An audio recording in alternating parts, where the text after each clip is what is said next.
मोदी 3.0 इस खित्ते में बहुत बड़ी तब्दीली लेके आ सकता है। अगर नरेंद्र मोदी साहब चाहें, ये खित्ता जो है वो ये यूरोप बन सकता है। इसमें एक चीज है, India strong, India will rise more stronger. Modi साहब आए हैं, वो इंडिया को नेक्स्ट लेवल पे लेके जाने की तैयारी पहले ही कर रहे थे, बल्कि वो 2027 2047 तक सोच रहे हैं।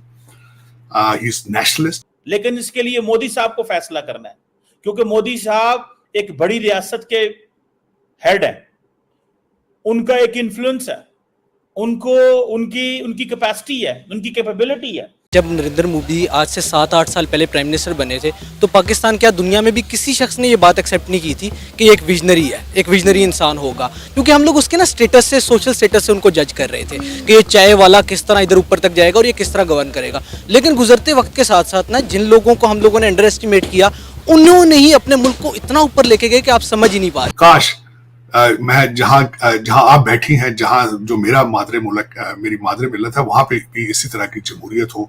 हमारी वो कैपेबिलिटी नहीं है, हम इस खित्ते को नहीं चला सकते, हम उस काबिल नहीं है, ना इकोनॉमिकली, ना पॉलिटिकली, ना डिप्लोमेटिकली।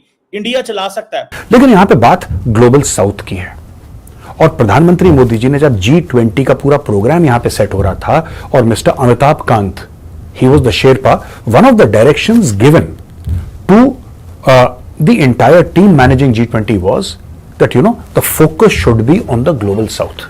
तो दोस्तों, भिखारी पाकिस्तान अब मोदी 3.0 की तारीफ करते थक नहीं रहा है। हालांकि भारत फिर भी पाकिस्तान को मुंह नहीं लगा रहा है। पाकिस्तान ने खुद कबूल किया है कि मोदी 3.0 ग्लोबल साउथ का बॉस है। आपको बता दें कि ग्लोबल साउथ में लगभग 100 देश आते हैं, जिसमें पाकिस्तान भी शामिल है। और अब पाकिस्तान चाहता है कि भारत ग्लोबल साउथ में अपनी डिप्लोमेटिक पावर बढ़ाने के साथ साथ पाकिस्तान को अपने पीछे लगाए, जिससे वो कंगाली से बाहर आ सके। लेकिन भारत अब इतना बेवकूफ नहीं है कि एक तरफ पाकिस्तान आतंकवाद की फैक्ट्री भारत के खिलाफ चलाए और दूसरी तरफ पाकिस्तान के साथ अच्छे रिश्ते सुधारे। पाकिस्तान को भारत अब इस क्षेत्र में पूरी तरह आइसोलेट करेगा और पाकिस्तान की आतंकवाद की फैक्ट्रियों पर ताला लगाएगा। यानी कि मोदी 3.0 में अब पाकिस्तान के और भी बुरे दिन आने वाले हैं। नरेंद्र मोदी ने एक तो काम शुरू कर दिया, और दूसरा डॉक्टर जयशंकर की इंपॉर्टेंट मीटिंग्स हैं। डॉक्टर जयशंकर को इस चीज का पता था कि मैंने ऑफिस संभालते ही जो है वो इंगेजमेंट करनी है। आपको मैं अगर ये एक देखें आप कि इस पिक्चर के अंदर नरेंद्र मोदी ने प्रेसिडेंट मौजू को सबसे साथ बिठाया। उसकी वजह क्या है? उसकी वजह यह है कि वो जो मिसट्रस्ट है, वो जो प्रॉब्लम है, बेसिकली इंडिया मालदीव्स को, वो जिसे कहते हैं ना, to offer olive branch offer कर रहा है कि पायन साडेल देखो, इधर आओ, छोड़ो चीन की तरफ, हम आपको एक अच्छा दोस्त बनाना चाहते हैं, अच्छा एक नेबर बनाना चाहते हैं, हमारे साथ मिलके काम करो। दैट इज वाई मैं समझता हूँ कि जितने भी ममालिक को इनवाइट किया गया था बाय द इंडियन लीडरशिप, इनमें से सबसे ज्यादा ट्रबल्ड रिलेशनशिप है इंडिया और मालदीव्स का, बिकॉज मालदीव खुल खिला के चीन की हमायत में आ गया, और जारी बात है उसकी बड़ी परेशानी काटी है इंडियन लीडरशिप ने। उनको पता है कि इसका ये चीज मुश्किल है, क्योंकि मालदीव्स बिल्कुल साथ है, ठीक है, और फिर सारी चीजें जो हैं, सो ये चीजें जाहिर बात है परेशान कुन हैं फॉर मैनी इन इंडिया के मालदीव्स को किसी न किसी तरीके हमने लेके आना है। लेकिन डॉक्टर जयशंकर जो है, उसने, आप इमेजिन करें कि पहले दिन ही काम शुरू कर दिया, और इट मीन, हालांकि मेरा ख्याल है अभी तक पोर्टफोलियो अनाउंस नहीं किया गया, मैंने कोई ऐसी नहीं देखी खबर कि पोर्टफोलियोज अनाउंस कर दिए गए हों, लेकिन समहाउ उन्होंने अपना काम शुरू कर दिया। उनको पता है इस चीज़ का कि हमारे लिए कितना ज़रूरी है ये खित्ते के जितने भी ममालिक। अब अगर आप सिर्फ एक ही मुल्क को पकड़ना शुरू करके उसके ऊपर बात करना शुरू कर दें, जिसे वो कहते हैं ना, तो तभी आपको पता चल जाएगा कि क्या सिचुएशन जो है वो हमारे सामने है।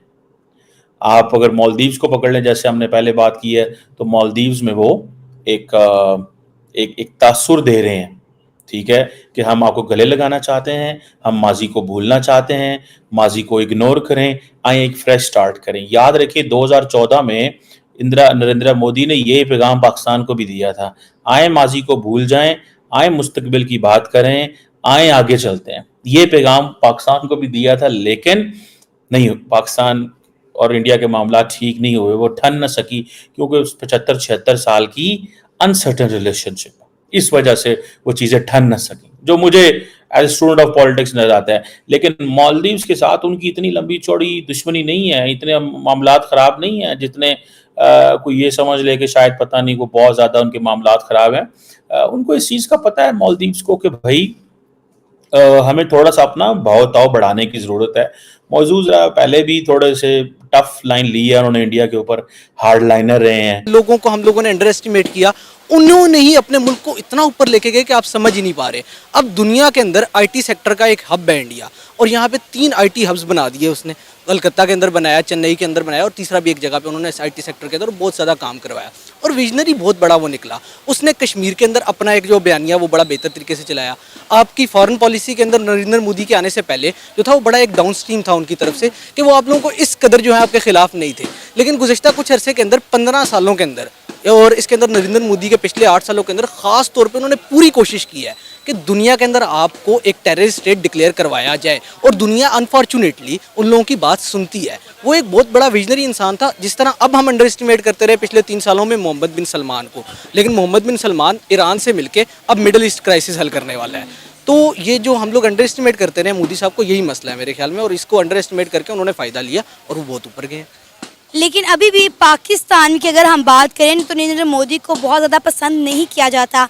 अगर हम बात करें किसी के भी सामने इंडिया के प्राइम मिनिस्टर नरेंद्र मोदी का नाम ले तो ज़्यादातर जो लोग हैं वो उनकी बुराई ही करेंगे। देखिए, मोदी जो है ना, उनका एक स्टांस था बिफोर इलेक्शन लड़ने से पहले उन्होंने पाकिस्तान को ज़रूर एक्सप्लॉइट किया, और उधर इलेक्शन हमेशा से पाकिस्तान के नाम पे होता है, कश्मीर के नाम पे और हिंदुत्व के एक नज़रिए के नाम पे। लेकिन जब भी इलेक्शन हो जाता है ना, तो उसके 6 महीने बाद, 3-4 महीने बाद आप देखते हैं कि इंडिया आपको देखता भी नहीं है, आपकी तरफ बात भी नहीं करना चाहता, वो अपने ऊपर ही फोकस करता है और बहुत आगे जा रहा है। अनफॉर्चुनेटली उधर इलेक्शन अभी तक इसी तरह हो रहे हैं, लेकिन आने वाले वक्तों में ये भी नहीं होगा। तो मोदी साहब का इसी वजह से नेगेटिव इम्पैक्ट है यहाँ पे, हत्ता कि वो एक बड़े विजनरी लीडर पाए गए हैं, जिसकी मुझे और ज़ाती तौर पर पाकिस्तान में किसी को भी मेरे ख्याल में उम्मीद नहीं थी। अच्छा, क्या कहेंगे नरेंद्र मोदी की सरकार आने के बाद इंडिया ने कितनी तरक्की की है? इंडिया के अंदर नरेंद्र मोदी की सरकार आने के बाद बहुत ज़्यादा तरक्की हुई है, क्योंकि एक प्रो नेशनलिस्ट अप्रोच जब भी अपनाई जाती है ना, फाशिज्म के करीब करीब हो जाता है इंडिया। इस टाइम पे फाशिज्म के करीब होता है कि आप उनकी हरकत अगर इंडिया में, कश्मीर में देख लें, इंडियन ऑक्युपाइड कश्मीर में एक फाशिस्ट रिजीम हमेशा अपनी ज़ात को बहुत ऊपर लेके जाती है, और एक जो वो बंदा होता है ना, नार्सिसिस्ट किस्म का बंदा, एक नार्सिसिस्ट इंसान दुनिया को गलत साबित करने के लिए अपने आप को ऊपर लेके जाता है। तो उन्होंने एक चैलेंज के तौर पे लिया, और पिछले 8 सालों के अंदर इंडिया ने बहुत ज़्यादा तरक्की की है, और पाकिस्तान की निस्बतन वो बहुत आगे हैं, आईटी में भी, इकोनॉमी में भी, और हत्ता कि अब डिफेंस में भी वो बहुत आगे हैं हमसे। अच्छा, हम जब भी इंडिया की बात करते हैं या इंडिया पाकिस्तान की बात होती है, कभी ऐसा नहीं हुआ कि हम कश्मीर की बात किए बगैर अपनी बात को मुकम्मल करें? क्या वजह है? पाकिस्तान हर वक्त कश्मीर कश्मीर कश्मीर ही क्यों करता रहता है? देखिए, कश्मीर हमारा एक बुनियादी मसला है। कश्मीर, गिलगित बल्तिस्तान और जितने दीगर इलाके हैं, उनके हल से ही साउथ एशिया के अंदर अमन आ सकता है। तो इसलिए जब भी पाकिस्तान इंडिया स्टेट लेवल पे बात होगी तो आपको हमेशा कश्मीर को मद्देनज़र रख के बात करनी पड़ेगी। ये हमारा बड़ा एक ख़ास इशू है, बोन ऑफ कंटेंशन है। इस वजह से कश्मीर के बगैर कोई भी बात करना नामुमकिन है। लेकिन अब दुनिया जो है वो इस तरह लग रही है कि कश्मीर को पीछे ही करती जा रही है, क्योंकि इंडिया जो है वो इकोनॉमिकली स्ट्रॉन्ग है। जो इकोनॉमिकली स्ट्रॉन्ग होता है, दुनिया उसकी